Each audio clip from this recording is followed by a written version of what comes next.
পান্তা ভাতটা আছে, সেই জন্য গাছের একটা গন্ধরাজ লেবু ছিঁড়ে নেবো। দেখুন কত লেবু হয়েছে আমার গাছে।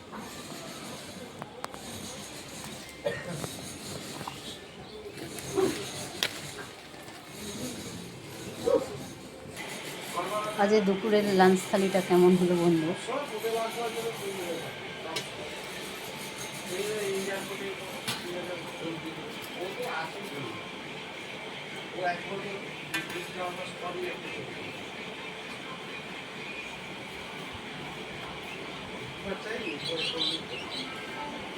এই যে রবিবারে দুপুরের খাওয়ার থালিটা হলো।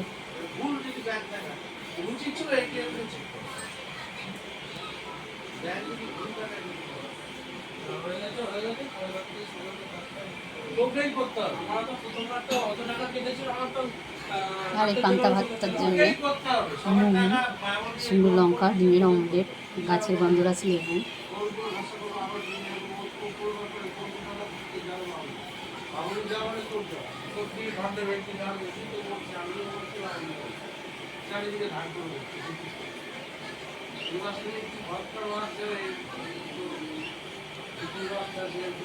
ভালো লাগলে একটা লাইক শেয়ার করে দেবেন।